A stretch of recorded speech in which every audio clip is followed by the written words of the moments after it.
edin, bir adamın, daha doğrusu nüfuzlu bir şəxsin anası qarət olunur, bütün sərvəti əlindən alınır, amma o susur. Hüquq mühafizə orqanlarına məlumat vermir. Bir addımlığındakı ədalətə pənah apara bilmir. Çünki itirdiyi o sərvətin mənbəyi elə qaranlıqdır ki, rəsmi orqanlara müraciət etmək onun üçün qarət olunmaqdan daha böyük təhlükədir. Bu cinayət illərlə gizli qalır. Arxivlərin tozlu rəflərində belə bir iz yox idi. Çünki cinayəti planlaşdıranlar qurbanın qorxusunu ən böyük müttəfiqinə çevirmişdilər. Onlar bilirdilər ki, pivə zavodu direktorunun anasından uğurlanan o küllü miqdarda zinət əşyalarının arxasınca heç kim gəlməyəcək. Bircə şey qalırdı, ssenari qurmaq. Zor tətbiq eləmədən, qan tökmədən, səs-küy salmadan bir ömürlük sərvəti necə ələ keçirmək olar? Elə bir plan ki, qarət olunan şəxs şikayət eləməyə belə cəsarət eləməsin. Və beləcə olduqca maraqlı, unikal bir plan hazırlanır. Abşeronun Xırdalan qəsəbəsində dünya kriminalistika tarixinə mükəmməl ssenari kimi düşəcək o hadisə baş verir. Bura TV11, adım Sərdar Amindir. Başlayaq. Tikinti işi görənlərin diqqətinə tikintidə əl əməyini yüngülləşdirən inqilabi bir aləti təqdim edirik. Fiksator. Dəmirçilərin, qəlibçilərin kəlbətinlə mismarla 10-15 saniyəyə gördüyü işi fiksatorla 3 saniyə ərzində həyata keçirə bilərsiniz. Fiksatordan həm vaxt qazanacaq, həm də əlavə əziyyətdən xilas olacaqsınız. Armaturla karkas quran zaman məftil işini əlinizi zədələmədən bir göz qırpımında həyata keçirmək üçün fiksatordan istifadə edə bilərsiniz. Sərfəli qiymətə istənilən sayda bu alətdən əldə edə bilərsiniz. Sifariş üçün əlaqə nömrəsi 051 773 77 37. Bir qayda olaraq cinayətkarlar öz məqsədlərini həyata keçirmək üçün qarət edəcəkləri şəxsi və ya obyekti əvvəlcədən müəyyənləşdirir. Plan qurur, pusqu düzəldir. Nəqliyyat vasitəsi, silah əldə edir, dəstə toplayırlar. Bunun üçün onlar şəxsə hücum edərkən onun üstündə pulun, qiymətli əşyaların olub-olmamasını aydınlaşdırırlar. Xırdalan qəsəbəsində yerləşən pivə zavodu direktorunun zəngin həyat tərzi sürməsi də diqqəti cəlb eləməyə əsas olmuşdu.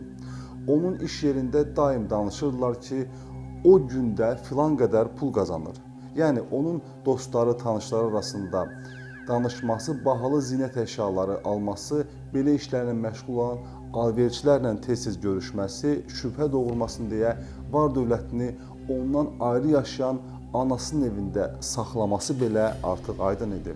Cinayətkar dəstəyə gəlib çatan belə məlumatlar onlara əsas verirdi ki, zavod direktorunun qiymətli əşyalarını əldə etmək fikrinə düşsünlər. Bunun üçün onlar anasının hansı ünvanda yaşaması, nə vaxtlar evdə tək qalması ilə maraqlanırlar və fürsət axtarırlar ki, niyyətlərini həyata keçirsinlər. Və ssenari hazır olan kimi qarətçilər 3 nəfəri RAF markalı mikroavtobusla ananın yaşadığı evin yanına gəlirlər.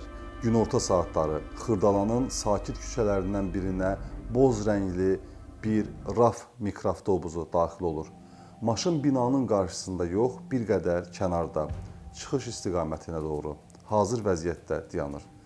Qapı açılır, maşından düşən 2 nəfər sanki az öncə əməliyyat masasından qalxmış cərrahlar qədər soyuqqanlıdır. Onların əynindəki ağ xalatlar bu məhəllədə heç kimdə şübhə doğurmur. Axı hamı bilir ki, yaxınlıqdakı zavodun işçiləri, yəni pivə zavodunun işçiləri tez-tez bu geyimdə görünürlər. Onlar pilləkənləri sürətlə qalxıb, hədəf seçilmiş mənzilin qapısını döyürlər. Təpədən dırnağa qədər peşəkarlıq və saxta bir həyəcan. Qapı açılır, qarşılarında dayanan yaşlı qadın hələ nə baş verdiyini anlamadan, ağ xalatlardan biri onun gözlərinin içinə baxaraq sarsıdıcı cümləni qurur. Xala, sakit olun və bizi dinləyin. Oğlunuzu elə indicə zavodda həbs elədilər. İşlər çox ciddidir. Qadının rəngi ağarır, dizləri əsir. Bu tam olaraq cinayətkarların gözlədiyi şok an idi. Onlar qurbanın rasionallığını itirdiyi bu saniyələrdən məharətlə istifadə edirlər. Dialoq elə qurulur ki, qadına sual verməyə zaman qalmır.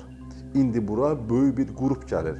hər yeri alt-üst eləyəcəklər, evinizi axtaracaqlar. Oğlunuzun bir tək xahişi var, evdəki bütün qiymətli əşyaları, qızılları, nə varsa götürün və dərhal buradan uzaqlaşın, tez olun. Bir neçə dəqiqəyə blok mühasirəyə alınacaq. Telefondan istifadə eləməyin, sizin xətt dinlənilir. Qadın instinktiv olaraq hərəkətə keçir. Bir neçə dəqiqə içində ömrün yığımını direktorun qara gün üçün topladığı, təbii ki, dırnaq arasında ağır qızıl zinət əşyalarını, brilyantları, hər nə vardısa, pulları belə bağlamaları yığaraq həyətə düşür.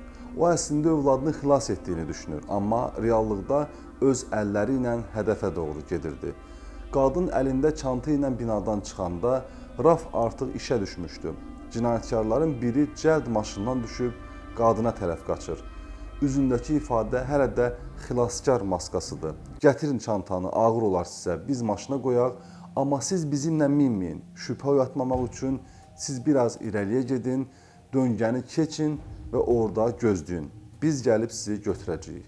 Qadın bir anlıq tərəddüd edir, amma qarşısındakı adamın ağ xalatlı, inamlı səsi və oğlunun həbsi xəbəri onun sonuncu məntiq qırıntılarını da yox edir. O içində bir sərvət yatan çantanı öz əlləri ilə cinayətkarlara uzadır. Maşının qapısı bağlanır və qadın qabağa doğru sürətli addımlarla getməyə başlayır. Bir neçə addımdan bir arxaya boylanır. Rafın gəlib onu götürəcəyini gözləyir. Amma hər dəfə baxanda maşınla arasındakı məsafənin azalmaq əvəzinə yavaş-yavaş daha da artdığını görür. Qadın addımlayır, addımladıqca mikroavtobusun mühərrikinin səsi ondan uzaqlaşır. Son dəfə dönüb baxanda isə yalnız boş küçəni və havada qalan toz dumanını görür. Nə oğul həbs olunub, nə də gələn var. O çanta ilə birlikdə bir ömürlük sərvət də duman olub uçur. Raf kəskin bir manevrlə döngəni dönür və gözdən itir. Sakitlik çökür. Küçənin ortasında tək-tənha qalan yaşlı qadın yalnız o an anlayır. Əlində nə çanta var, nə də yanında bir xilaskar. O sadəcə bir illüziyanın qurbanı oldu. Bir neçə dəqiqəlik ağ xalatlılar tamaşası bir ailənin bütün gizli sərvətini heç bir güllə atmadan, heç bir zorakılıq eləmədən buxara çevirməyi bacarır. Və ən dəhşətlisi budur ki, bu andan etibarən həmin ailə üçün ən böyük düşmən oğrular yox, qapısını döyməkdən qorxduqları qanun və qanun adamları olacaqdı. Təbii ki, bu ağır soyğun barədə heç bir yerə məlumat verilmir. Nə direktor, nə də anası şikayət eləmir. Çünki qanuna müraciət eləmək direktor üçün qarətçilərdən daha qorxuludur. O, itirdiyi qızılların hesabını verə bilməzdi. O oğrudan yox, dövlətin verəcəyi bu pulları hardan almısan sualından qorxurdu. Zaman çarxı geri dönmə şəkildə fırlanır və başqa bir şəhər, başqa bir cinayət və tamamilə başqa bir istintaq. Hüquq mühafizə orqanları silsilə soyğunlarda şübhəli bilinən təhlükəli bir dəstəni zərərsizləşdirir. Hüquq mühafizə orqanının əməkdaşı və cinayətkar arasında keçən dialoqda birdən cinayətkar deyir ki, siz düşünməyin ki, olunan bütün qarətlər, soyğunlar sizə məlumat verilir. Təbii ki, hüquq mühafizə orqanının əməkdaşı da haqlı olaraq deyir ki, xeyr, biz buna əminik. Ola bilsin ki, bəzi soyğunların üstlərini açmamışıq, amma bütün soyğunlardan xəbərimiz var. Bu yerdə təbii ki, artıq peşəkarlaşmış cinayətkar bir növ müstəntiqlə mərcə girirmiş kimi deyir ki, indi mən bir hadisədən sizə məlumat verəcəm, o heç bir yerdə şikayət kimi qeydə alınmayıb. Və beləcə həmin cinayətkar bu Xırdalanda pivə zavodunun direktorunun anasının evindən qarət olunan külli miqdarda vəsaiti, artıq xərclənmiş vəsait barədə biraz da peşəkar cinayətkar donunda fəxrlə fəxr edilmiş kimi müstəntiqə danışır. İstintaq qrupu heyrət içində idi. Arxivlər alt-üst olunur, köhnə qovluqlar vərəqlənir, amma cinayətkar haqlı idi. Qeydiyyatda belə bir hadisə yox idi. Nə bir zərər çəkən ərizəsi, nə bir hadisə yeri, protokolu, heç nə. Məlum olur ki, ağ xalatlar əməliyyatı o qədər dəqiq hesablanıb ki, qurbanın özü öz əli ilə bu cinayəti tarixdən silməyə çalışıb. Bu etiraf illərdir gizli qalan bir səssiz soyğunu gün üzünə çıxarır. Bu film kimi hadisə 1970-ci illərdə baş verib və illərlə üstü örtülü qalıb. Hazırda izlədiyiniz verilişin ssenarisi isə qocaman peşəkar hüquqşünas, uzun illərlə Azərbaycanda yüksək vəzifələrdə çalışmış İkram Kərimovun Zirvədən Zirvəyə kitabından götürülüb. Salamat qalın.